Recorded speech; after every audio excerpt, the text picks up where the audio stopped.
C'est-à-dire que ce qui est grand, c'est Kamto, ce n'est pas le poste. Kamto est plus grand que la présidence? Oui. En tant que lui, comme président, vu comme un endroit où on s'épanouit. Ici, il est déjà épanoui. Quand on a fini, ses enfants ont fini, sa femme a fini. Maintenant, il peut mourir pour le Cameroun. Moi, je lui suggère, mais meurt même pour le Cameroun. Tu entends l'histoire. D'accord? Quand on doit quitter la logique, si lui-même n'y est pas, il doit le dire. Qu'il ne veut pas être président pour profiter du Cameroun. Ce n'est pas les motards là et les Pétrus. C'est pas ça. Ni les honneurs, il a déjà tout. C'est un sacerdoce pour lui. Pour donner tout ce potentiel qu'il a au Cameroun. Et que c'est ça qu'il veut donner à son pays. Et à tous ses compatriotes, il faut que tous ses compatriotes le comprennent. Et qu'ils le disent eux-mêmes. Professeur, pour l'instant, avez-vous l'impression qu'il y a eu une bonne plateforme de discussion? Il y a eu une bonne méthode ou méthodologie de désignation d'un candidat unique de l'opposition, ou alors il y a des allures de vouloir imposer à tout prix un ou certains candidats? Il faut dire que Kamto c'est 71 ans, hein? Voilà. En réalité, c'est 74 ans. Voilà. Et je ne crois pas, je crois qu'il est plus respecté, plus considéré. Mais peut-être que il est plus respecté, plus considéré comme professeur de droit. Il a fait beaucoup. Il a formé des tas d'avocats, des tas de magistrats. Pour moi, c'est plus important que dire que tu es président de la République. Il faut dire que l'histoire... C'est une manière de vouloir décourager M. Kamto à se représenter. Non, je ne veux pas que... Je veux que lui-même diffuse ça que... Il est une opportunité pour le Cameroun et sa présidence. Ce n'est pas la présidence qui est une opportunité pour Kamto. D'accord? C'est-à-dire que ce qui est grand, c'est Kamto, ce n'est pas le poste. Professeur Pascal Charlemagne Sanganyamdi, je vous passe la parole pour m'interroger sur dorénavant la crédibilité des sorties du professeur Maurice Kamto. On sait très bien, lors justement de cette élection de 2020, le professeur Kamto avait dit que le MRC ira à l'élection. Par la suite, il est venu dire, contre toute attente, que le MRC ne part plus à cette échéance électorale parce qu'il estimait que le code électoral n'était pas propice. Pour l'heure, le professeur Kamto exige également le respect du calendrier électoral. Alors, est-ce que à la fin, le même professeur Kamto ne reviendrait pas aussi un beau matin nous dire autre chose? Pour un homme politique, est-ce que ça ne crée pas un problème de crédibilité?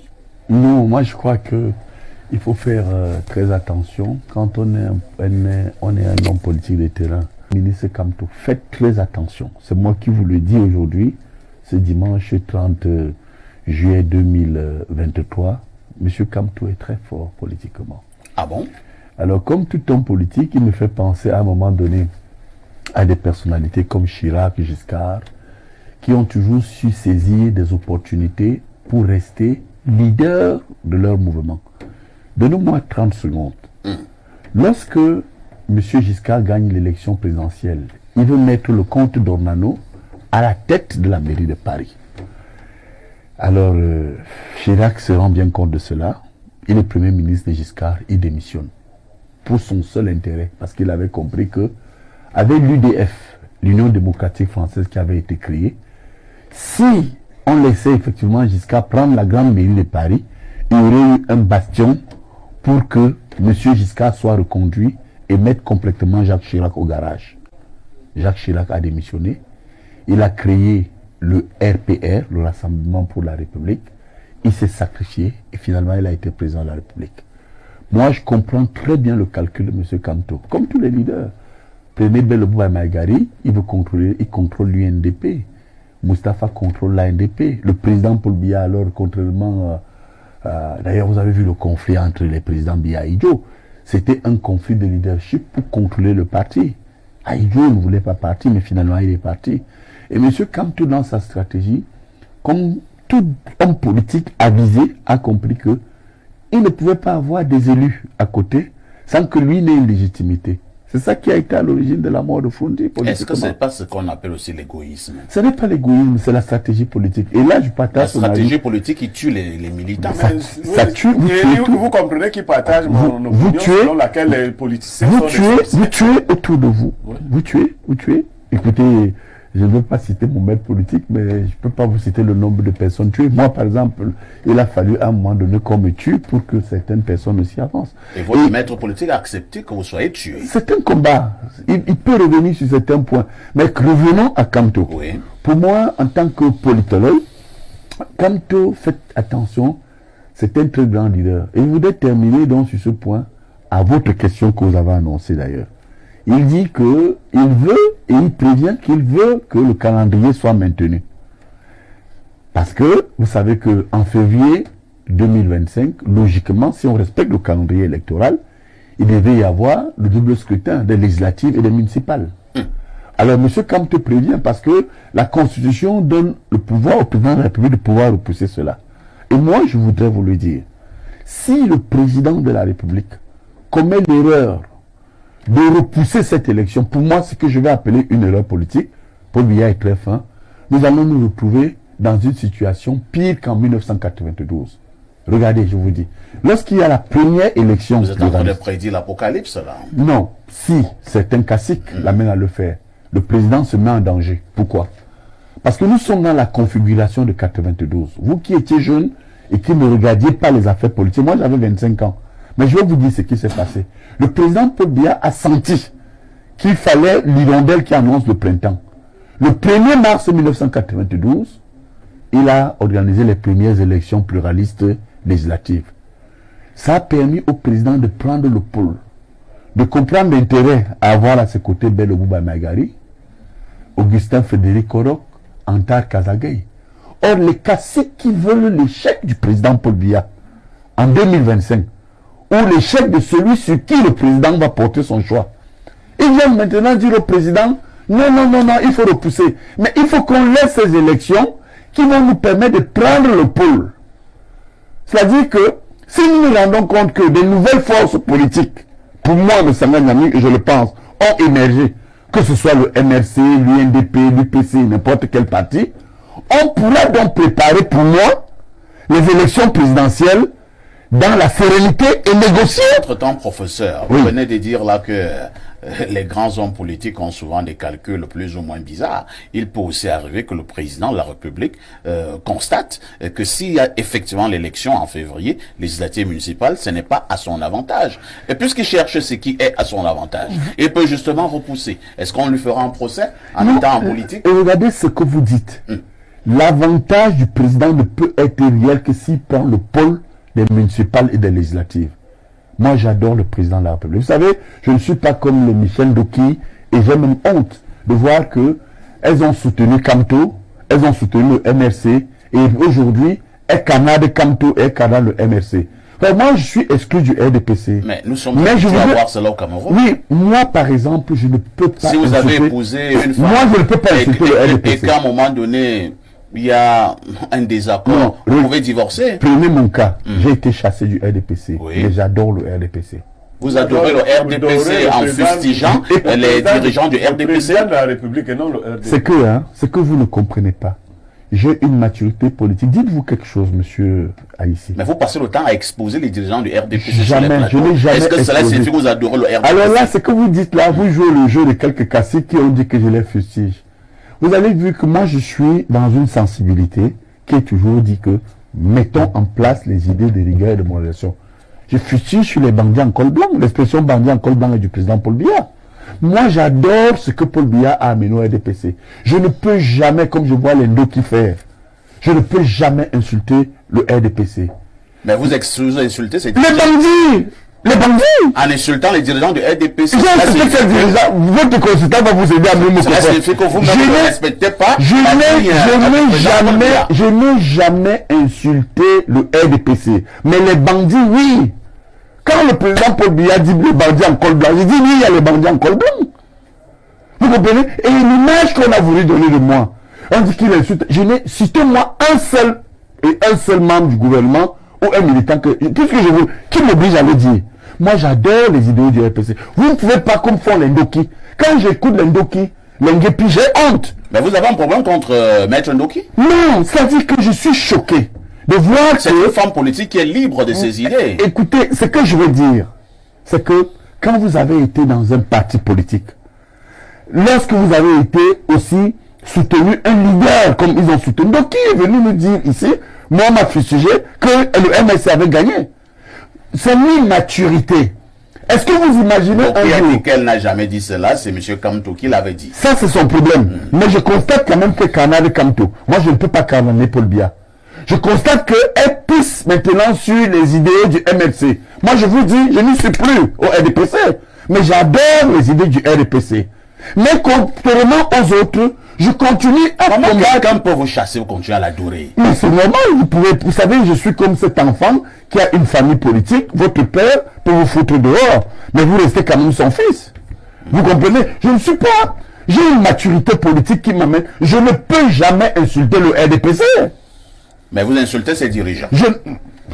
Est-ce que c'est moi? C'est moi qui ai envoyé certains en prison? C'est moi qui ai dit que les bandits en Côte blanc vont à de gauche? Je suis dans une ligne politique. Très bien. Bon, alors je ramène donc en terminant pour vous dire donc ramenez à votre préoccupation. Si M. Kamto se présente avec le MS aux élections législatives, il est clair qu'il aura au moins un député. Il est clair qu'il aura au moins un conseiller municipal. Et je crois que le calcul de certains, malheureusement aujourd'hui, est d'amener M. Kamto à ne pas se présenter ou à être candidat à l'élection présidentielle. Écoutez-moi bien, je suis là-dessus. Monsieur Parfait Haïti, c'est un des analystes les plus pointus qui vous parle de la scène politique. Si on renvoie cette élection, nous allons nous retrouver dans notre configuration de l'Union pour le changement. Rappelons à ceux qui nous écoutent, ce n'est pas le SDF qui a gagné ou qui a tenté de faire face à Paul Biya en 2011. C'était l'Union pour le changement. Et il faut que les uns et les autres comprennent que, avec ou sans le MLC, quand on sera candidat, ça ne sert donc à rien de jouer à ce jeu. Et je pense que le ministre Kamto, que je ne soutiens pas, par contre, hein, je ne soutiens pas Kamto, il a quand même raison de prévenir et de dire que si nous devons aller aux élections, respecter le calendrier électoral. Merci beaucoup. Permettez-moi de dire quelque chose en 2 points. Alors, vous voyez, si vous observez bien, l'atmosphère est de plus en plus tendue actuellement. Et qu'est-ce qui tend l'atmosphère? C'est que le MRC a des moyens que même le parti au pouvoir n'a pas. Les moyens de la communication digitale. C'est-à-dire qu'il y a une autre république dans le digital. Vous comprenez? Et dans cette république-là, les uns et les autres ont peur ou attendent des privilèges.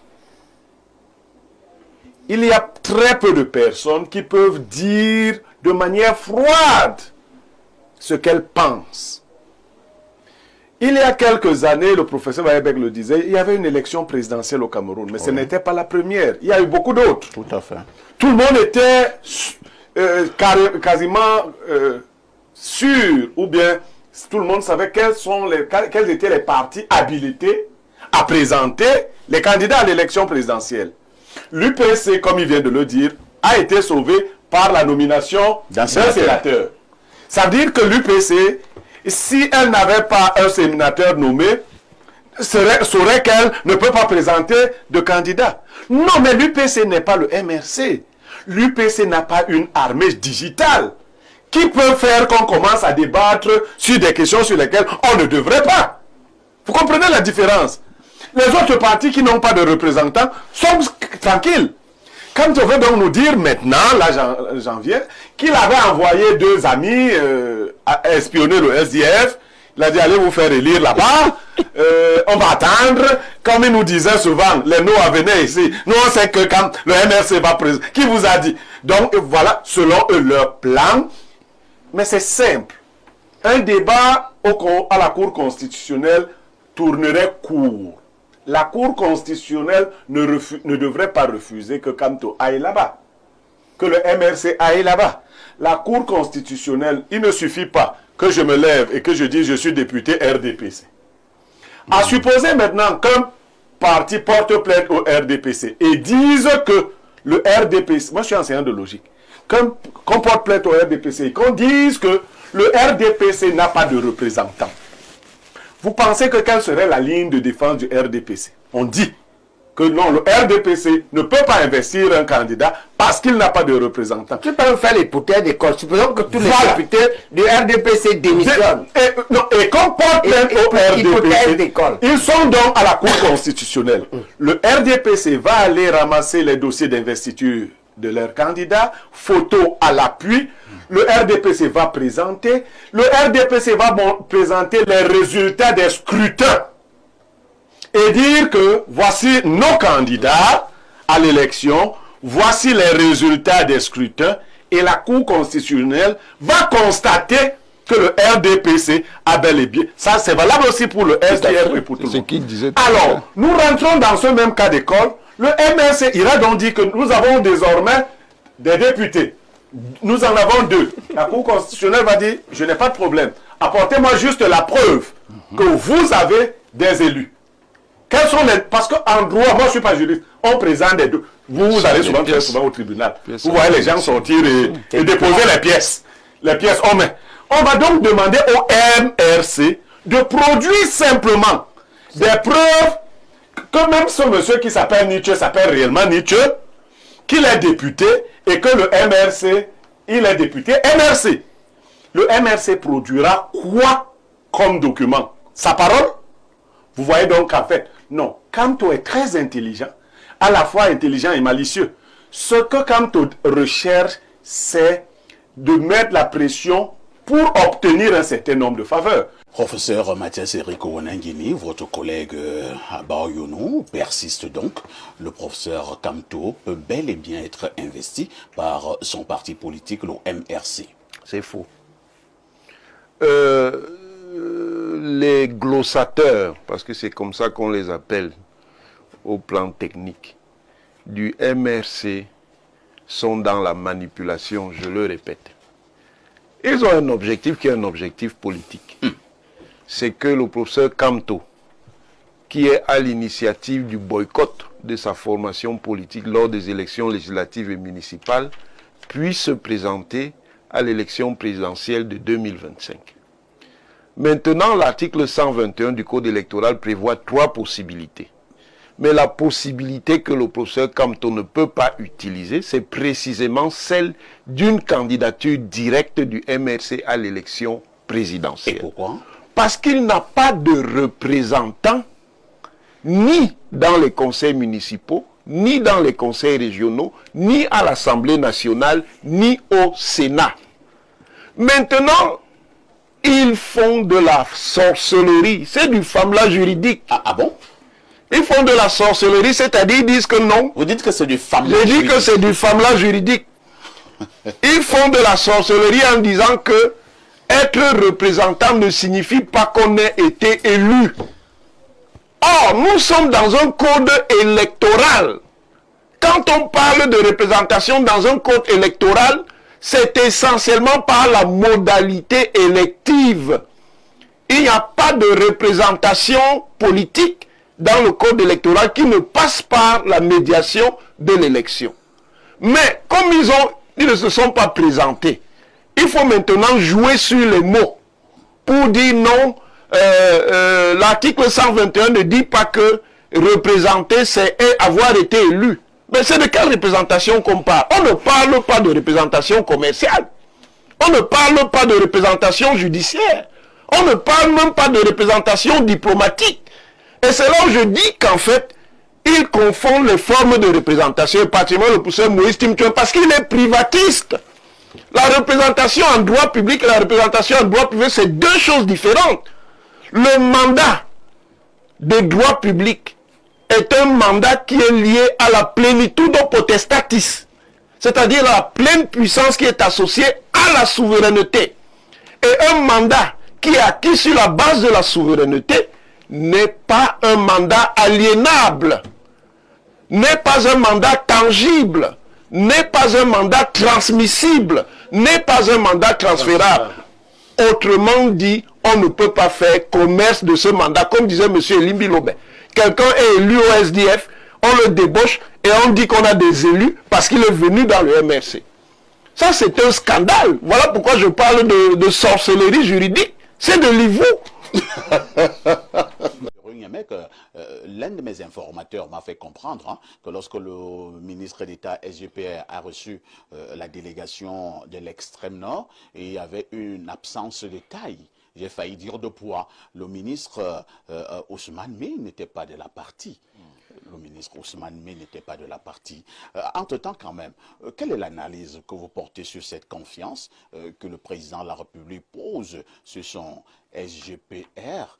Entre-temps, quand même, est-ce que le président de la République ne fait plus confiance à ses autres collaborateurs? Et là, je vois rapidement, puisque nous sommes en plein dans la politique, je vois le SG du comité central du RDPC, avec tous ces grands acteurs politiques que regorge le RDPC, le président fait plutôt confiance à un acteur de l'administration de la présidence de la République. Alors, vous voyez la gymnastique à laquelle vous-même vous êtes obligé de vous livrer entre le président de la République et le président du RDPC, et le palais de l'unité, la permanence du RDPC, les parlementaires RDPC qui ne sont pas conviés comme groupe parlementaire, mais qui sont conviés du point de vue communautaire. Parce qu'on vous a dit que le centre et le littoral vont passer mardi. C'est donc des réunions politiques. C'est régional. Non, c'est des, je dis bien communautaires. Par région. Le petit jeu auquel l'honorable Sumba Bengono, si vous l'appelez Bengono, c'est lui toujours. Vous savez, Onangini s'appelle Guinée. Son vrai nom, c'est Guinée. Mais en France, on n'accepte pas que le patronyme vienne en deuxième position. C'est pour cela qu'on avait mis le nom de son père Oona. Il est l'homonyme de son grand père, il s'appelle Guinée. Et M. Esumba Bengono, son père s'appelait Bengono. Donc il s'appelle Bengono. Non. Au village. Esumba Bengono, le fils de Bengono. Non, Bengono qui est devant nous ici. Ce n'est pas la France. À qui on a voulu donner un... C'est ça, non. Non, il ne me perturbe. Moi, il ne peut pas me perturber. Je vais montrer que la technique, c'est en fait la même intelligence qu'il a à faire l'amalgame. Il le fait volontairement. Et Sumba Bengono est un monsieur très intelligent que le RDPC utilise pour nous jeter dans l'amalgame. Il a dit aux populations de retenir que ce qu'on veut faire là est faux. C'est ce qu'il dit qui est faux. Mais ce n'est pas faux en soi, c'est lui qui le rend faux. Alors, revenons. Vous avez vu que le secrétaire général a convoqué une réunion mardi. Tout à fait. Le secrétaire général du RDPC. La vérité, c'est qu'on est allé dire au président Paul Biya que Jean-Claude était en train de lui arracher le RDPC. Ah bon? Oui. C'est pour cela qu'il a créé un deuxième RDPC au palais. Et Jean Kuete aussi dit donc en attendant, comme je sais que tu es bien fatigué, le même jour, observez, Jean Kuete le même mardi, il convoque le Fundi, le centre à la permanence. Il faut que je vous éclaire. Non, vous allez éclairer après Sumba Bengono. Donc, le même jour, Jean Kuete convoque les mêmes parlementaires. En fait, c'est ça que le docteur Eboutou appelait le Titanic. Le bateau RDPC a pris de l'eau depuis. Vous demandez pourquoi. Le SGPR, moi je le trouve malheureux. C'est pas lui qui usurpe. Mais le père va s'appuyer sur qui? Le père ne peut que s'appuyer sur celui qui est tout proche là. Il va, Kuete lui-même est dans la même situation que Biya, il n'est pas très loin de là. Mais quand même, le SGPR est encore relativement jeune et il est à côté, il est à la maison. En fait, ils essayent. Ce n'est pas un rassemblement une convocation d'une institution par une autre institution. Si. Non, c'est une convocation politique bien ciblée. Et je vous fais même lire, parce que le texte dit que le président instruit le SGPR toute autre affaire cessante. Dans le langage administratif, c'est qu'on lui dit de tout arrêter pour... C'est écrit, c'est écrit. Vous voulez que je vous lise le texte? Je vous le lis donc. Dans le cadre de l'intensification des activités préparatoires à l'élection présidentielle de 2025, le président de la République, son Excellence Paul Biya, instruit le ministre d'État, secrétaire général de la présidence, M. Ferdinand Gongo, de conduire toute affaire cessante à compter de ce jour. Vous demandez là où je l'ai lu, donc vous pouvez vous tromper. Et là, vous êtes en train de vous tromper. Le texte est clair. De conduire jusqu'à compter de ce jour, mardi 1er juillet 2025, et ce, jusqu'au mardi 8 juillet 2025, des séances de travail avec des membres du gouvernement et les membres du Parlement, sénateurs, députés. Voilà. Donc, ce qui n'est pas écrit ici et qui est vrai, c'est que c'est les sénateurs et les députés RDPC. Bon. Donc, c'est une réunion politique organisée au mauvais endroit, dirigée par la personne qui n'y a pas droit et autorité. Mais, les uns l'ont dit avant moi, le président Biya ne nous demande plus notre avis sur quoi que ce soit. Il est tout puissant. Il peut même dire que ce n'est même pas le SGPR. Il décide même que c'est David Eboutou. C'est-à-dire que David Eboutou quitte ici. Demain, il part prendre ça, il continue. Et on va vous dire que le président, dans son pouvoir discrétionnaire, peut le faire. On a seulement fait une En tant que chef institutionnel et politique. Donc, on a fait une petite gymnastique. Non. Il faut que les Camerounais retiennent que ceux qui viennent leur dire ce genre de choses, leur disent des mensonges qu'ils ont préfabriqués. Ça, c'est les préfabriqués d'Olembe qu'on vient vous poser là, qui ne donnent rien. Le chef de l'État ne peut pas confondre sa posture de chef de l'État avec sa posture de président de parti. La permanence du RDPC, c'est un parti qui n'a même pas pu se construire une permanence à Yaoundé. Mais ils ont quand même arraché un domaine ici, au niveau des ministères des Mines, là, quelque part, là, qui était là-bas. L'ancien ministère de l'eau. L'ancien ministère de l'eau. Donc, ce parti-là a une permanence. Et ce parti a encore un secrétaire général qui peut mener les activités avec les membres du RDPC. Aucun de ceux qui ont été convoqués là-bas n'a été convoqué en sa qualité de technocrate, mais en sa qualité de membre du RDPC. Merci Pierre Blériot. Pierre Blériot-Niemek, la longue absence, hein, ou alors les nombreuses absences du président de la République sont telles de nature, effectivement, à faire en sorte que certains qui lui faisaient confiance commencent à se poser des questions. Prenons justement le cas qui nous intéresse ce matin. Est-ce que ça ne pouvait pas être plus important et plus significatif si c'est le président de la République même qui prenait l'initiative de recevoir ces hommes politiques du RDPC? Ben, ça peut être le président lui-même qui les reçoit. Pour l'instant, Ouais. nous voyons le SGPR les recevoir. Et il n'y a aucun compte rendu de journaliste. Et je vous dis que ça peut donc être le président lui-même. Il n'y en a pas. C'est-à-dire quoi? Il les reçoit en esprit? Non. Mais ils ne sont pas dans l'objet. Monsieur Somba Bengo nous trouble Mais nous qui pendant regardons le l'histoire. débat. S'il vous plaît, c'est monsieur Niemek qui a la parole. Allons-y, Pierre Blériot. Parfait, ici, vous demandez si les gens ne peuvent pas perdre confiance. Parce qu'on ne voit presque plus le président de la République. Certains ici ont le privilège d'avoir été déjà parlementaires. Mais il n'y a pas de ministre sur ce plateau. Les ministres qui ont été choisis par Paul Biya vous disent, qui ont démissionné, vous disent qu'ils ne font plus confiance à Paul Biya. Eux, ils ont été des proches collaborateurs de Paul Biya, il n'y a pas voix plus autorisée. Issa Tiroma qui a chanté des refrains plus mélodieux que tout ce que nous entendons ici, vous dit aujourd'hui que le président de la République n'est plus à mesure. C'est Issa Tiroma qui parle comme ça. Le même Issa Tiroma. Donc, moi, je ne sais pas ceux qui font la mélodie en dessous de celle de Issa Tiroma. Issa Tiroma, aujourd'hui, dit ce que nous disions déjà depuis. Donc, on sait que ces choristes vont nous retrouver au niveau des chœurs. Parce que nous entonnons l'hymne, ils vont faire les chœurs. Aujourd'hui, tout le monde veut profiter des derniers moments de Paul Biya. Mais on ne peut pas être dans un état sérieux. On dit qu'on est en train de recevoir les gens pour une possible candidature. Aimez-nous quand même un peu. Bon, si vous ne pouvez pas nous aimer, respectez-nous. Respectez-nous. Oui, vous me dites Assia, mais oui, ça nous fait très mal. Le professeur Joseph, on a été né en 49, bien né en 45. 33. Hein? 45. En 45, bien né en 33. Hein? Non, mais je ne sais pas. Il y a un sous-entendu là. Vous comprenez? C'est-à-dire, donc c'est le grand-père de Onangini qui doit être candidat en 2025. Est-ce que c'est normal? On fait des concertations. Qu'est-ce qui l'en empêche? Non, c'est terrible. Non, c'est quand même... Mais si vous n'êtes pas content, soyez candidat. C'est de l'ensauvagement, ce que vous faites là. Non. Ce que vous l'ensauvagement est où là? Ce que vous faites là. Ce que vous faites là. Tu demandes Je dis que ce que vous faites là, c'est de l'ensauvagement. Et les gens vous regardent très mal, hein. C'est pour ça. Non, on s'en fout. Ah, voilà. Vous avez donc voilà. Si les gens comprennent, non, c'est bon, on a compris. Si vous en Yemek, si non, vous non, non. Yemek, Maintenant, on a compris. Yemek, si On a vous- compris. Si vous êtes Non, c'est incapable vrai d'être que vous vous en candidat, foutez. Vous vous en si foutez. vous êtes incapable Puisque vous êtes d'être fort, candidat, vous vous en foutez. ce n'est pas la force. C'est quoi? On s'en fout. Vous que vous comptez sur regardez quoi? mal parce que vous êtes incapable d'être candidat. Vous vous en foutez pourquoi? Vous Très bien. comptez sur quoi? Merci. Hein.